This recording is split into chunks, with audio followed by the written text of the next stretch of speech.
Bonsoir tout le monde, bonsoir peuple du monde. Vous savez, dans la vie, quand tu sèmes maïs, tu récoltes maïs. Quand tu sèmes manioc, tu récoltes manioc. Ici, là, à soi vérité. Tu n'aimes pas la réalité, il ne faut pas venir ici. Oh. Mes chers parents, les nouvelles. Un très proche de Alassane Grammatique Ouattara dit monsieur 20 ans Maka qui cherche à me ôter la vie aurait pu arrêter à l'aéroport du Paris en partant en Chine. Quand tu sèmes manioc, tu récoltes manioc. Quand tu sèmes maïs, tu récoltes maïs. Ce que nous sémons, tout à nous récoltons. Mes chers parents, quand la tête est là, il y a un proverbe qui dit le genou ne porte pas chapeau. C'est parti pour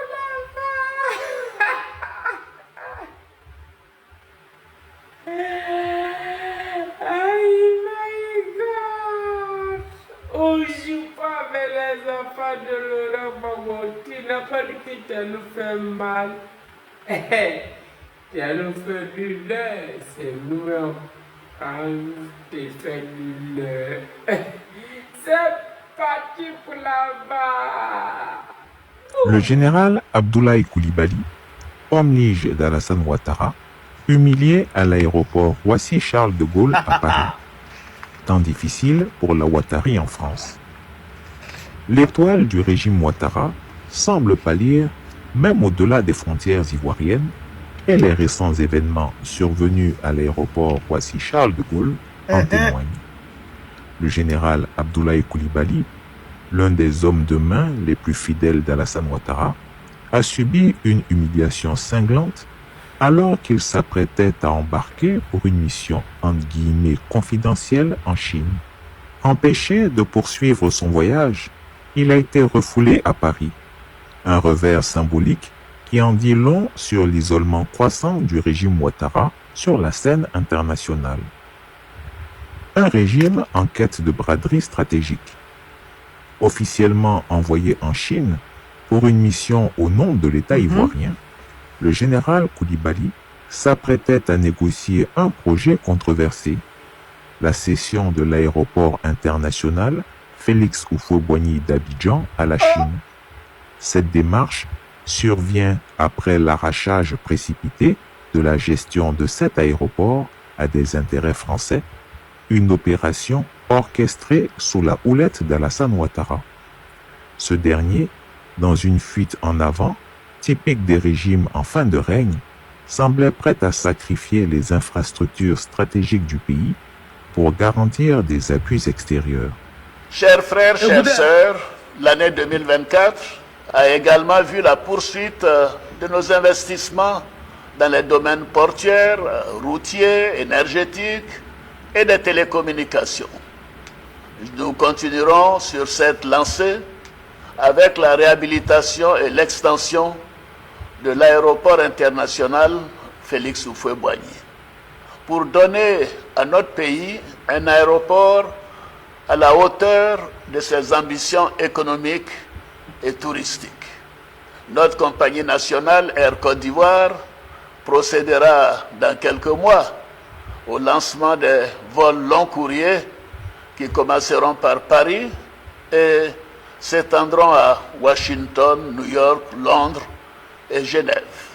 Cette tentative de céder un joyau national comme l'aéroport d'Abidjan illustre l'appétit vorace d'un régime plus préoccupé par sa survie que par la souveraineté nationale.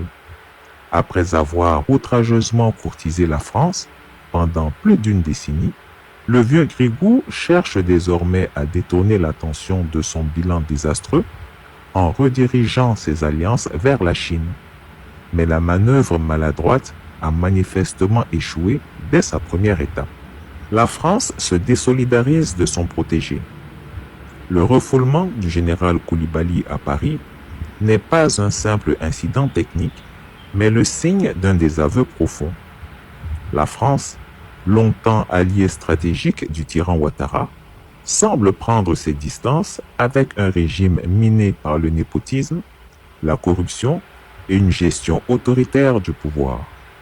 Cet affront diplomatique marque une rupture claire. Le vieux Grigou n'est plus l'homme incontournable qu'il a prétendu être sur la scène internationale. En humiliant publiquement l'un de ses hommes les plus proches, Paris envoie un signal fort. Les dirigeants français, de plus en plus embarrassés par les abus du régime Ouattara, cherchent visiblement à désamorcer les critiques qui pèsent sur leur soutien historique à Abidjan. Ce refoulement résonne comme un avertissement au sommet de l'État ivoirien. Le vent a tourné et la Ouattari ne bénéficie plus de la même indulgence.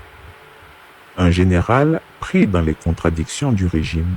Le rôle du général Abdoulaye Coulibaly dans cette affaire est révélateur des pratiques opaques qui gangrènent la gestion de l'État ivoirien sous le despote des lagunes. Chargé d'une mission aussi sensible que la cession d'un aéroport national, il incarne à la fois le népotisme et l'instrumentalisation des institutions publiques au profit d'intérêts privés. Qu'un haut gradé de l'armée soit détourné de ses responsabilités régaliennes pour négocier un deal économique douteux témoigne de l'amalgame dangereux entre les affaires de l'État et les intérêts personnels au sommet du pouvoir. Un isolement croissant pour le tyran Ouattara et ses hommes. L'affaire Abdoulaye Coulibaly est symptomatique des temps difficiles qui s'annoncent pour le régime Ouattara.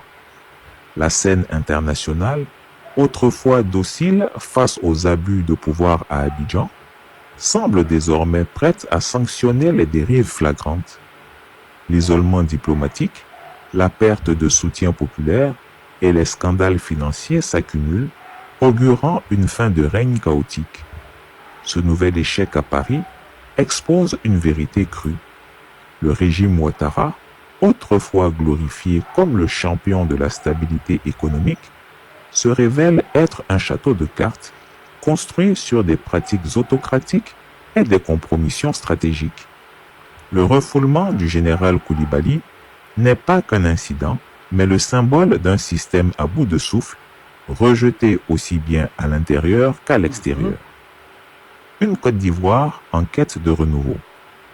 Le peuple ivoirien, témoin de ces manœuvres absurdes et coûteuses, ne saurait tolérer indéfiniment un tel mépris pour sa souveraineté et ses aspirations. La cession de l'aéroport d'Abidjan, si elle venait à aboutir, serait une trahison supplémentaire dans une longue liste d'actes contre l'intérêt national. Il est temps pour la Côte d'Ivoire de tourner la page de ces pratiques honteuses.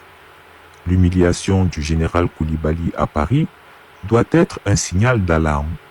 Le peuple ivoirien mérite une gouvernance intègre, respectueuse de ses institutions et soucieuse de son avenir. En 2025, c'est quoi toi tu veux plus voir dans le pays là? Ouais. C'est mort là. C'est mort là. Les vrais Ivoiriens là, ils savent déjà, c'est mort là. Mon gars. Tu vois non? Donc pour toi, en 2025. Bien, famille, je pense que vous avez écouté. Vous savez, dans la vie, quand quelqu'un te fait du mal, soyons patients. On finit toujours par le payer, le mal que nous faisons aux voisins, à nos proches. C'est la raison pour laquelle ce monsieur, les gens allaient l'arrêter. Les gens allaient l'arrêter. Ce qui veut dire que le mal qu'il nous a fait là, c'est ça, et commence à le payer comme ça. Commentez ça. Mettez dans vos favoris pour ne pas perdre. Ce n'est que le début. Il ne dit pas plus.